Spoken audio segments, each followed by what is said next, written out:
Turkish egg plant recipe. Hello viewers, আসসালামু আলাইকুম। Welcome back to আসফিস kitchen.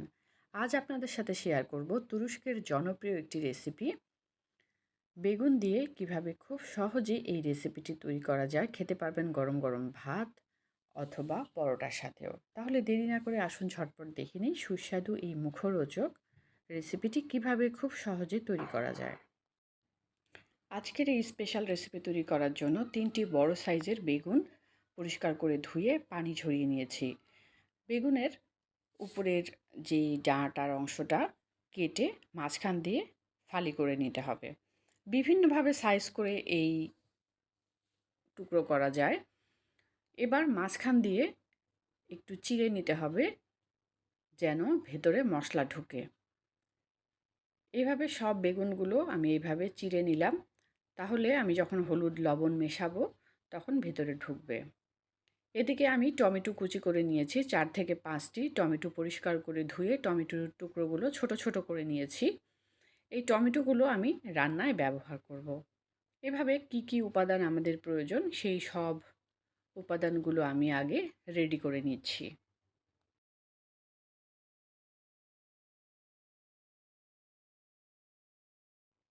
এছাড়াও 4 থেকে 5টি কাঁচামরিচ, পেঁয়াজ কুচি করে রেডি করে নিলাম।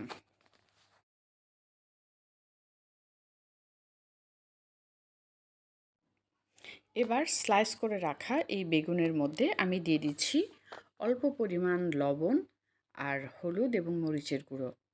হালকা করে মাখিয়ে দেব এবং এই বেগুনগুলো আমি যেহেতু ভেজে নেব তাই মাখিয়ে একটু রেখে দেব যেন ভেতরে লবণ এবং মরিচ ভালো মতো ঢুকে। এবার বেগুনগুলোকে এপিঠ ওপিঠ 2 পিঠ ভালো করে 5 থেকে 10 মিনিট একটু ভেজে নেব, তাহলে বেগুনটা সফট হয়ে আসবে ভিতর থেকে। এবার তুলে বেগুনগুলোকে আমি ঠান্ডা হতে দেব। ঠান্ডা হওয়ার পর একটু চামচের সাহায্যে বেগুনের যে ভিতরের নরম অংশটুকু এই অংশটুকু তুলে আলাদা একটি প্লেটে নিয়ে নিব। আর খুব সাবধানে তুলব যেন বেগুনের নিচের সবুজ অংশটা ছিঁড়ে না যায় বা কোনো ক্ষতিগ্রস্ত না হয়। এভাবে সব বেগুনের নরম অংশটা তুলে অন্য পাত্রে রেখে দিয়েছি। আর এই যে এই বেগুনের সবুজ অংশটাকে আমি অন্য একটি পাত্রে রেখেছি।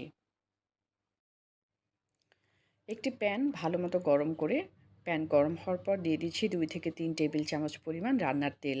অলিভ অয়েল, রান্নার তেল বা সরিষার তেল যে কোনো তেল দিয়ে রান্না করতে পারেন। এখানে দিয়ে দিচ্ছি 4 থেকে 5টি পেঁয়াজ কুচি।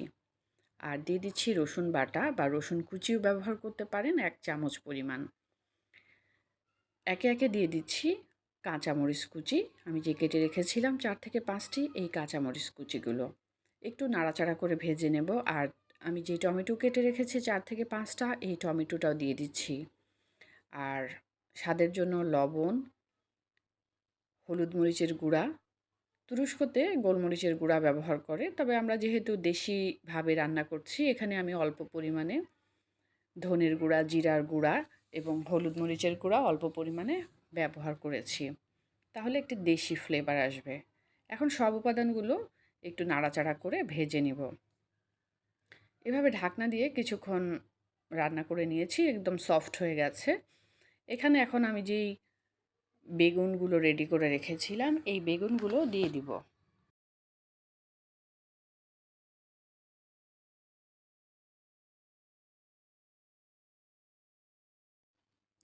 এবার এই নরম বেগুনগুলো সহ টমেটো সহ কিছুক্ষণ নাড়াচাড়া করে ভালো করে মিশিয়ে নিব।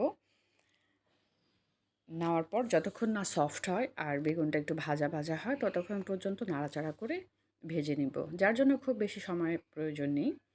এবার উপরে ছড়িয়ে দিব ধনেপাতা কুচি। 1 মুঠ পরিমাণ ধনেপাতা কুচি সহ যতক্ষণ না নাড়াচাড়া করে রান্না হয়ে যায় ততক্ষণ পর্যন্ত এইভাবে নাড়াচাড়া করে রান্না করে আমি নামিয়ে নিব।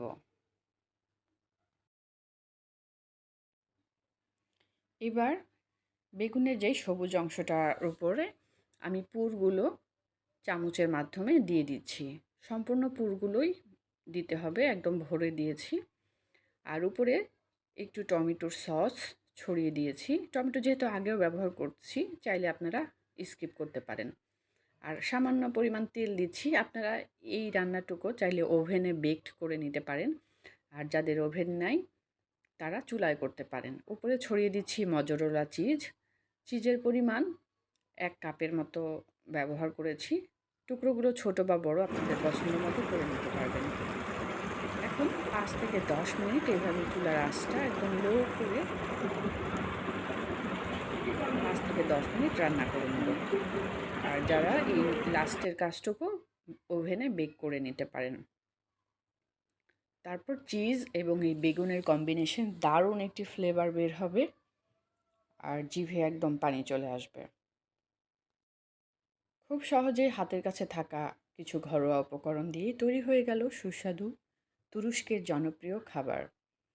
এইভাবে বেগুন দিয়ে আপনারা তৈরি করে নিতে পারেন খুব সহজে। একঘেয়েমি খাবার খেতে খেতে যখন বিরক্ত, এই রেসিপিটি ট্রাই করে দেখতে পারেন। ভিডিওটি কেমন হয়েছে কমেন্ট বক্সে জানাবেন। দেশ বিদেশের মজাদার সব নতুন নতুন রেসিপি দেখতে চোখ রাখুন আসপিস কিচেনে। আসপিস কিচেন ফেসবুক, ইউটিউব এবং ইনস্টাগ্রাম। আমাদের সঙ্গে থাকার জন্য এবং ভিডিওটি দেখার জন্য ধন্যবাদ।